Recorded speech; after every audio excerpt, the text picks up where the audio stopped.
Вие сте со К3 и го следите последното издание на Дневникот. Денешниот петок е најстудениот ден неделава, носи нова локално значителна количина на дожд, на повисоките места врнежите ќе бидат од снег. Мало разведрување може да се очекува дури во сабота навечер и тоа повеќе локално во источниот и јужниот регион. Ќе има нов влажен бран со врнежи од дожд, јавуваат од управата за хидрометеоролошки работи, кои на места ќе бидат пообилни на 35 литри на метар квадратен. Поради спуштање на постуден воздух на планините на некои повисоки места, врнежите ќе бидат од снег, а ќе се формира и снежна покривка, особено во западните делови од земјава. Ќе дуба слаб до умерен ветер од северен правец. Во сабота ќе биде облачно, ќе има повремени слаби врнежи, мало разведрување може да се очекува дури навечер, и тоа повеќе локално во источниот и јужниот регион, а потоа следува период на стабилно и посвежо време со слаб до умерен северен ветер. Во западниот крај облачност останува во текот на целиот ден, а на планините во овој крај претпладни и рано попладне ќе врне сосема слаб и повремен снег. Во недела повторно очекуваме претежно облачно време, но и овој пат со услови за повремени сончеви периоди во источниот крај. Утринските температури ќе бидат негативни, а дневните за време на викендот од 5 до 11 степени. Западниот регион останува облачен во текот на целиот ден, а на планините е можно провејување на слаб снег. Од регионалниот центар за управување со кризи известува дека во следните 24 часа на подрачјето на Куманово има наврнато 8 литри на метар квадратен. Состојбата со речните корита е стабилна и се следи, нема најави за зголемување на нивото на реките. Сообраќајот на патиштата во Македонија се одвива по влажни коловози, а на повисоките места во западниот дел од државата наместа со остатоци од каше снег на коловозот по интервенција на Македонија пат. Според Автомотосојузот на Македонија, врнежите од слаб снег се бележат на Попова Шапка, Маврово, како и на планинските премини Стража и Плетвар. Во останатите делови од државата врнежите се од дожд, намалена видливост поради магла. Според Автомотосојузот на Македонија има на планинскиот премин пресека до 100 метри, на патниот правец крак Маврово, Маврово-Јанови со видливост од 30 до 40 метри и на патот Титово, Попова Шапка со видливост од 50 до 60 метри. Вчера секторот за внатрешни работи Куманово во соработка со управата за јавни приходи, државен пазарен инспекторат и представници на заштитни трговски марки изврши претрес и контрола во два објекта во Куманово, при што е пронајдена и одземена поголема количина на текстилна стока со сомнително потекло, соопшти денеска Министерството за внатрешни работи. Во првиот случај извршен е претрес во домот на 53-годишниот МС од Куманово, при што во подрумски простории на семејна куќа пронајдена е поголема количина на текстилна стока, наредена на рафтови и една фискална каса. Од извршениот преглед од страна на представникот на трговските марки констатирано е дека во продажба се нуди текстилна стока од сомнително потекло означена со трговски марки Дизел, Реплей, Армани, Адидас, која што е фалсификувана. Со потврда за привремено одземени предмети, одземени се вкупно 200 парчиња, фармерки, јакни, комплет тренерки и дуксерки и 4 најлон кеси со копчиња, етикети и ознаки од трговските марки Дизел и Реплей. Од страна на државниот пазарен инспекторат констатирано е дека МС во куќата врши трговска дејност, продажба на текстилна стока преку правното лице Њулук Куманово, а немал поднесена пријава за исполнување на минимално технички услови за вршење на трговска дејност, за што му се изречени глоби во износ од 4700 евра. Во вториот случај извршена е контрола во бутик Лондон во Куманово, со кој стопанисува друштвото Лондон One, собственост на 30-годишниот ЈДЖ од Куманово. Од извршениот преглед на робата од страна на представник на трговски марки констатирано е дека во продажба се нуди текстилна стока со сомнително потекло, означена со трговските марки Луи Витон, Шанел, Гучи, Дизел, Левис, која што е фалсификувана. Со потврда за привремено одземени предмети, одземени се вкупно 55 парчиња, кошули, блузи, фармарки и тренерки, пренесува МВР. По целосно расчистување и документирање на настаните ќе бидат поднесени соодветни кривични пријави. Сдруженијето на земјоделски производители од Куманово одржа предавање за мерните инструменти, биоѓубриво и даноци, преку кои ги запозна земјоделците и фармерите за поволностите кои им ги нудат, а имаат за цел да им ја олеснат работата, а воедно и да го подобрат квалитетот на производите, за да не дојде до загуби во нивната работа. Земјоделските производители одржаа предавање на 3 теми: мерни инструменти, биоѓубриво и даноци. Предавањето имаше за цел да ги запознае производителите со новитетите кои значително ќе влијат кон подобрување на нивната работа. Самата едукација ќе придонесе да не се направат промашувања и да не доаѓа до загуби. Се договоривме со господинот Синиша да направиме 3 опитни станици. Првата опитна станица ни е во Младо Нагоричино, кај Боба Милошевски, тоа ќе оди на Житарици. Во втора обитна Сунчица Алексич во село Ново село, таму одиме на пиперки, на градинарски култури, и трета опитна станица ја правиме во кај Оливера Кузилска во село Чинја. Сами гледате дека одбравме 3 локации кои се оддалечени, да видиме со опитните станици и да покажеме така што ќе третираме кај Боба Милошевски нива од 1 хектар, половина ќе ја третираме со биолошко ѓубриво или еколошко, а втората ќе ја третираме со овие стандардни ѓубрива кои се 3-15, мислим што ги употребуваат стандардни, и да видиме каква разлика или каков квалитет ќе се добијат. Исто така многу е битно ова ѓубриво, посебно е важно за градинарските култури. Големо значење се даде на органското микробиолошко ѓубриво од калифорниски црви, кој се разликува од стандардното по тоа што е во течна состојба. Значително ќе придонесе за намалување на механизацијата. Цената за него ќе се движи 85 денари за 1 литар. По долгата употреба на вештачките ѓубрива почвата ја губи својата плодност и со потребата на микробиолошкото ѓубриво кое е богато со микроорганизми ќе овозможи растенијето да добие подобар раст, богат род, а со само до тоа здрави и поквалитетни производи. Поквалитетни, поздрави производи, со тоа и еколошки ја заштитуваме земјата, затоа што со употребата на вештачките ѓубрива имаме изгубено милиони и милиони, зборам во глобални размери, хектари, каде што повеќе не е плодна таа земја. А со самата употреба на ова ѓубриво, како што сами рековте, добиваме здрави производи, со тоа и здрави конзументи. А со здравите конзументи, значи популацијата ја заштитуваме, народот го заштитуваме од разни болести. Карменка и Тозис ги потенцираше термичките сијалици за живинарските и свинјарските фарми, кои што имаат заштеда до 45%, имаат подолг век на траење, овозможуваат топлинска дифузија во целото тело, потикнуваат апетит, помагаат во лекување и за одржување на чиста животна средина, ги презентираше и заштитните огради за заштита од кратци кои ќе придонесат за ограничување на движење на животните. Голем придонес од нив ќе имаат и пчеларите да ги заштитат пчелите од мечки. Електричните огради исто се важни, нели, за оградување на домашните животни и да се заштитиме од предатори. И термичките сијалици се важни зашто прво штедат енергија до 45% и имаат подолг век на траење околу 10.000 часа, значи многу повеќе од една обична сијалица. И плюс тоа го потикнува апетитот на животните и ја одржуваат сува и чиста средина. Тоа е најважно за природата, нели, по фармите, живинарски и свинарските фарми. Присутните земјоделци и фармери се задоволни од новините кои што се нудат и се согласни дека ќе придонесат за подобрување на квалитетот во нивната дејност. Расадникот во Доброшане, собственост на јавното предпријатие Чистота и зеленило, располага со доволна количина на зим-зелени и листопадни садници наменети за сеч и вкус. Наскоро ќе се врши засадување на садници во градскиот парк во Куманово. Со околу 80 вида зимзелени листопадни садници располага расадникот на јавното предпријатие Чистота и зеленило, сместен во селото Добрушане. Граѓаните имаат можност да се снабдат со квалитетни садници и грмушки за оплеменување на површините во нивните дворови или предстамбените единици. Самиот расадник зафаќа површина од околу 4 хектари и се занимава со производство на украсни садници за потребите на градот и граѓаните. Граѓаните најмногу се заинтересирани за зимзелените садници и претежно тоа купуваат. Може секој кој сака да дојде кај нас секој работен ден и да си одбере што сака по своја желба, според својот вкус и да си засади дома во дворот и така.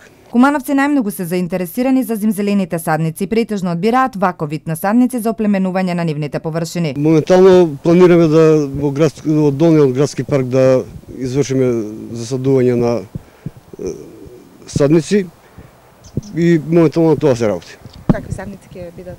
Па претежно листопадни ќе бидат во паркот, секако ќе има и некоја зимзелено. Од рассадникот објаснија дека садниците со кои што располагаат успеваат во значителен процент, односно речиси и да не постои рекламација. Стручните лица даваат инструкции како да се посади, да се одгледува самата садница.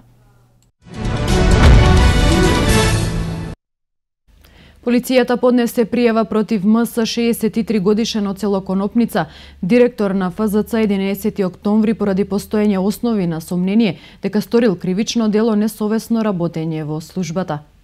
Истовремено и против непознат сторител вработен во ФЗЦ 11 октомври е поднесена кривична пријава поради постоење основи на сомнение дека сторил кривично дело кражба.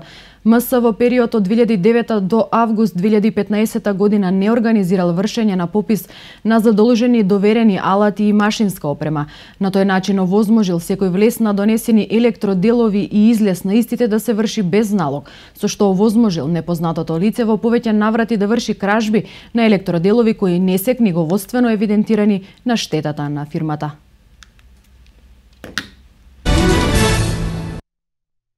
Во Центарот за култура Трајко Прокопиев се отвори изложба на графики на академскиот графичар Евгений Пантев.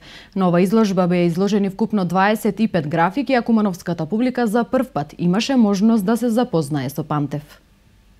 Во Центарот за култура Трајко Прокопиев се отвори изложба на графики на академскиот графичар Евгений Пантев. На оваа изложба беа изложени вкупно 25 графики, а кумановската публика за прв пат имаше шанса да се запознае со Пантев. Прв пат се представувам пред кумановската публика и ми е драго да можам да покажам голем дел тука од моето творештво што сум го работел последните години. Значи, работам традиционална графика, што ќе рече различни техники, претежно длабок печат, сува игла, акватинта, бакропис. Тоа се работи настанати последните 5-6 години. Има еден циклус реликви и претходно еден друг циклус графики, што беа дел од едни други изложби во Скопје претходно. Инаку Евгений Пантев во графичкиот медиум создава и опстојува повеќе од 2 децении. Тој како зрел графичар и уметник останува доследен на една прецизна и сосема промислена графичка поетика. Тој сета своја ликовна култура и естетска сензибилност ја изразува исклучиво преку графичката уметност како затворен визуелен медиум. Припаѓа на генерацијата, на средната генерација на македонски графичари. Инаку има завршено од 1991 година во Скопје, има магистрирано од 2014 година, исто така на Факултетот за ликовни уметности во Скопје, кај професорот Зоран Јакимовски. И се има вклучено негде во преку над 100 ликовни проекти кои се и од републичкиот меѓународен карактер, а ова е негово 7-мо представување, значи негова 7-ма самостојна изложба. Пред тоа се има представено во Скопје, во Прилеп и во Битола. Кумановци графиките на Пантев ќе може да ги видат до 10 декември во Центарот за култура Трајко Прокопиев. Од Агенцијата за вработување е отворен повик кој може да биде искористен од страна на работодавците за да ангажираат млади лица до 29 години кои не биле вработени. Мерката практиканство е како поддршка за вработување на млади лица до 29 години. Овој проект се реализира во соработка со Европската унија, која има и финансиско учество во проектот. Отворен е повик од Агенцијата за вработување кој може да биде искористен од страна на работодавците за да ангажираат млади лица до 29 години кои не биле вработени. Мерката практиканство е како поддршка за вработување на млади лица до 29 години и овој проект се реализира во соработка со Европската унија, која има и финансиско учество во проектот. Повикот предвидува компанијата да може да ги ангажира во практикански односи на вработените лица кои се на возраст до 29 години во период на 3 месеци, период во кој ќе увиди дали лицето има перформанси за да го задржи понатаму на работа и период во кој може да го обучува со вештини и знаења за да ги награди неговите способности и лицето да стане кадрен работник за да може потоа да го задржи на работа. Агенцијата за вработување во период од 3 месеци исплаќа месечен надоместок од 6200 денари за лицата кои што ќе бидат ангажирани како практиканти, а по истекот на овој период самата компанија одлучува дали ќе ги задржи тие лица во редовен работен однос. Иако не постои законска обврска согласно условите од овој закон, компанијата да ги задржи во работен однос. Искуствата и практиките покажуваат дека над 65% од лицата кои што биле практиканти понатаму останале да работат во компанијата каде што го вршеле тоа практиканство, што се разбира е многу битно и за зголемувањето на вработеноста во Република Македонија. Многу е значајно дека компаниите кои ќе одлучат да задржат лица кои што биле на практиканска одлука, кај нив може понатаму да ги користат поволностите од проектот Македонија вработува во одреден временски период и на тој начин да бидат ослободени од плаќање на персонален данок и останатите давачки кон државата. Затоа апелираме компаниите добро да ги проучат можностите и аплицираат за нивно искористување со едноставно поднесување на барање до Агенцијата за вработување на Република Македонија, вели владиниот портпарол Александар Ѓорѓиев. Практикантите треба да бидат лица со минимум средна стручна подготовка, регистрирани како невработени, активни баратели на работа во Агенцијата за вработување на Република Македонија. Министерот за надворешни работи Никола Поповски ќе оствари работна посета во Брисел, при што е предвидено да оствари средба со високиот представник на Европската унија за надворешни работи и безбедносна политика Федерика Могерини, кои ќе разговараат за предизвиците и перспективите за европскиот интегративен процес на Република Македонија. Министерот за надворешни работи Никола Поповски денеска ќе оствари работна посета во Брисел, при што е предвидено да оствари средба со високиот представник на Европска унија за надворешни работи и безбедносна политика Федерика Могерини. На состанокот се очекува да се разговара за предизвиците и перспективите во европскиот интегративен процес на Република Македонија во светлина на неодамно објавениот извештај на Европската комисија. Исто така се очекува да бидат разменети мислења во однос на актуелните случувања во доменот на надворешната и безбедносната политика на Унијата, вклучително и за миграцијската и бегалската криза, се наведува во сопштенијето од Министерството за надворешни работи.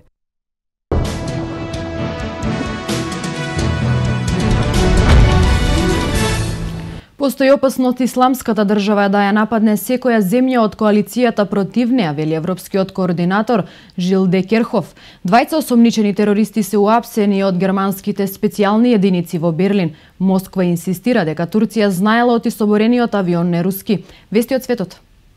Нови убиствени атентати во Европа, како и на други места низ светот, се веројатни. Можното објаснување за нив е дека исламска држава предизвикува крвави пресметки со сите земји од антиисламистичката коалиција, изјави европскиот координатор за борба со тероризмот Жил де Керхов. Врз основа на добиените разузнавачки податоци, не сум убеден дека ќе има други напади, но кога човек се наоѓа против 5000 европски странски борци подготвени во Сирија, таквата веројатност постои, признава координаторот. Во последните недели ние гледаме промена на стратегија. 100 убиени во Анкара, 250 загинати во рускиот авион, соборен над Синај, 50 убиени во Либан, 130 убиени во Франција и 13 убиени во Тунис. И за сите атентати одговорноста е презеди исламската држава, подсетува де Керхов. Долго време исламската држава беше повеќе загрижена од тоа да изгради свој калифат во Ирак и во Сирија, отколку да го напаѓа Западот. Знак на слабост или не, но сега исламската држава се обидува да покаже дека продолжува да победува на сите фронтови, посочува експерт. Двајца осомничени терористи се уапсени од германските специјални единици во Берлин. Тие се обвинети за заговор за значително кривично дело против државната безбедност, објавија властите во Берлин. Двајцата мажи се уапсени во германската престолнина по претрес на Исламски културен центар. Осомничените, чиј идентитет не беше соопштен, се на 28 и 46 години. Полицијата соопшти дека наводно опасен објект е откриен во возило поврзано со осомничените. Блиските стамбени згради се евакуирани. Официјална Москва ги отфрли турските тврдења дека незините пилоти не знаеле од авионот по кого пукале и го собориле бил руски. Во руската реакција се вели дека авионот имал лесно препознатливи ознаки, што можеле многу јасно да се видат, како и дека сухојот летел според координатите кои се пренесени на војната команда на САД, која е сојузник со Турција. Според рускиот претседател Владимир Путин, кој бара од Анкара извинување за инцидентот и компензација за направената штета, Турција е дел од меѓународната коалиција што ја предводи САД во борбата против исламска држава. И незините воени сили морале да знаат дека руските авиони действуваат во районот каде беше соборен сухојот. Реакцијата на Москва и на рускиот претседател доаѓа по интервјуто на турскиот претседател Реджеп Тајип Ердоган, во което изјавил дека можеби поинаку би се реагирало доколку се знаело дека станува збор за руски авион. Официјална Анкара ја отврли можноста за извинување на Русија за инцидентот и натаму тврдејќи дека авионот бил во турскиот воздушен простор, како и дека руските пилоти биле предупредувани десетина пати во текот на 5 минути.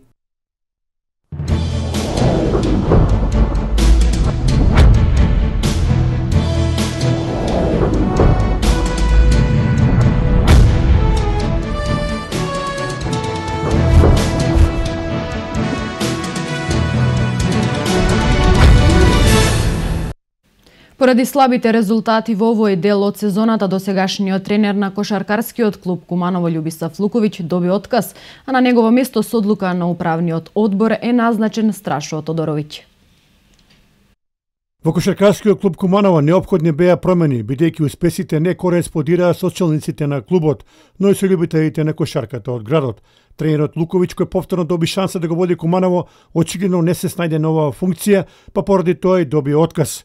Во овој дел од сезоната српскиот тренер имаше слаби резултати, иако целата вина можеби не треба се фрла само врз него.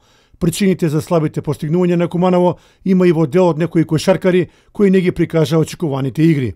Управниот одбор на седницата му се заблагодари на Вукашин Мандич за придонесот за игрите во Куманово и најверојатно ќе бара алтернативно решение на неговата позиција. Вчерашниот управен одбор што го имавме во нашиот клуб, споразумно со тренерот да скинавме соработката, каде што во наредниот период за нов тренер го назначивме Страшко Тодоровиќ, кој е општо познат на нашата публика и кошаркашката јавност во Македонија.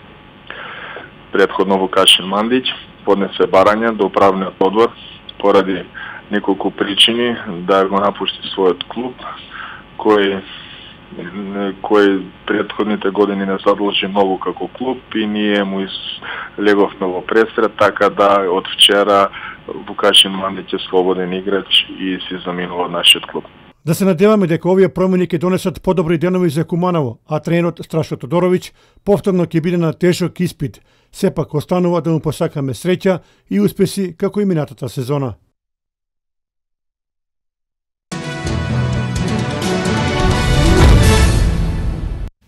Во најважниот есенски оддел кошаркарите на Михајловски се поразени од Карпош Соколи со 64-58 и пропуштија шанса да се пласираат во врвот на табелата.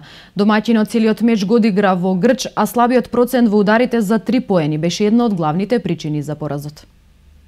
Кошаркарите на Михајловски во најважниот меч не се представи во вистинско светло. Во првиот дел видовме слаб напревар со многу грешки на двете страни, во кој домаќинот не беше шутерски расположен.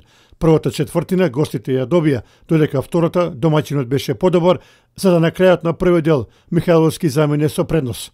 Второто полувреме идентична слика, доста неповрзано на двете страни се играше, а домаќинот со очајниот удар за 3 поени не можеше ништо повеќе да стори. Токму слабиот удар на крајот придонесе гостите да слават заслужена победа, со што го оддалечија Михајловски од врвот на табелата. На вчерашниот меч точно дека беше важен, не е еден од најважните, пошто се игра четворокружен систем. Значи имаме уште 2 утакмици со Карпо Соколи да одиграме, меѓутоа мечот беше доста важен. Што беше причина? Причина беше малиот ростер на играчи со 5 играчи, сами видовте дека со 5 играчи игравме цело време. Ја уште пред надпреварот најавив дека имаме 3 повредени играчи кои не беа во тренажен процес. И со таков фонд на играчи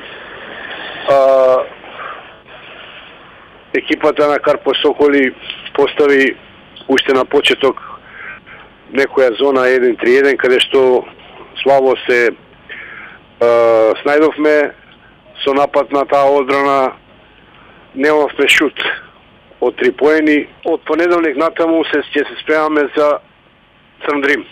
Значи уште едно дерби, уште еден тежок надпревар со екипата на Црндрим, која е исто така кандидат со нас и Карпо Соколи за влегување во втора лига. Да се надеваме дека од понеделник ќе бидеме и тие повредени играчи се вратат во тренажен процес, така да ќе бидеме комплетни за да може да направиме тренинг и да се спремиме, па ќе видиме сега.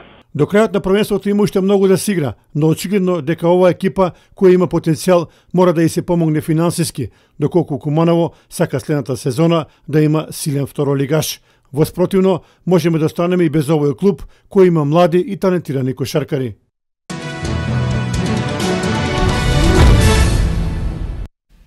Богатите шеици на Парис Сен-Жермен не се откажуваат од намерата да го ангажираат Кристијано Роналдо, а најновата понуда изнесува 18 милиони евра по сезона. Во кошаркарската Евролига екипата на Бајерн го приреди најголемото изненадување откако славеше против Химки. Минути за меѓународен спорт. Парис Сен-Жермен е подготвен да понуди 18 милиони евра по сезона за фудбалерот на Реал Мадрид Кристијано Роналдо, пренесуваат француските медиуми. ПСЖ не се откажува да го донесе во својот тим официјално најдобриот фудбалер во светот, иако неговиот менаџер претходно изјави дека Роналдо кариерата ќе заврши во шпанскиот клуб. Шпекулациите за заминувањето на Роналдо од Мадрид траат веќе некое време, а особено се засилија по тешкиот пораз кој Реал го доживеа од Барселона на собствен терен минатиот викенд. Роналдо е голема желба на ПСЖ, а во клубот го гледаат како наследник на Златан Ибрахимовиќ, кој во моментов е најплатениот играч во актуелниот француски шампион со годишна плата од 15 милиони евра.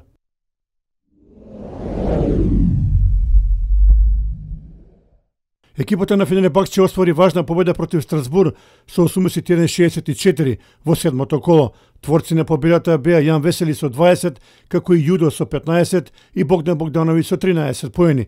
Екипата на Барселона влегува во вистински ритам, а обидливата победа на гости над Зелена Гора од 29 поени разлика го потврди тоа. Кај каталонците се истакнаа Бринјес со 16, како и ветеранот Ароје со 15 и Везенков со исто толку поени. Во другите мечеви не очекувам пораз на Ефес на гостувањето во Милано кај Армани, а хрватскиот представник Цедевита продолжува со одличните игри, откако славеше на гости кај Лимош. Во другите мечеви Уникаха го декласира Макаби со 82-68, а Олимпијакос со сигурна игра славеше на Лаборал Кујче со 59-52. Во првиот меч од вчерашната програма се случи најголемото изненадување, а го приредија кошаркарите на Бајер, кои го победија тимот на Химки. Дали е на поводок најголемиот трансфер во историјата на светскиот фудбал. Според англискиот вестник Сан, богатите шеици на Манчестер Сити подготвуваат астрономска понуда за најдобриот фудбалер на Барселона Лионел Меси од 4,5 милиона евра месечно или вкупно 54 милиони годишно. Дали ова непристојна понуда ќе го премисли Меси, останува да видиме, иако тој повеќе пат истекна дека сака кариерата да ја заврши во каталонскиот тим. За Барселона Манчестер Сити е подготвен да плати обештетување од 150 милиони евра.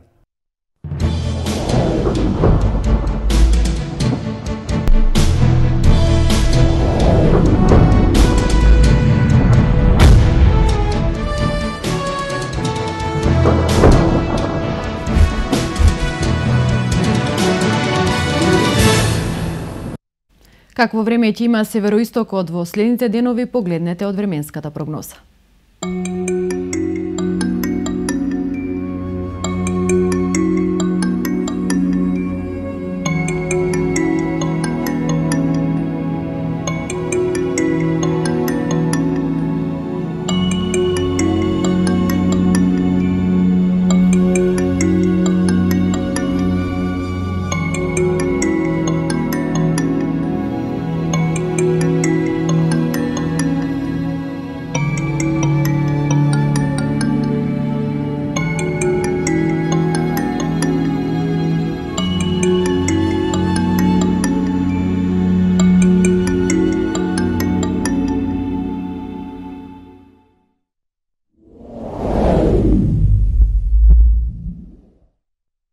Тоа беше се што подготвивме. Благодарам што не следевте. Ви посакувам пријатна вечер.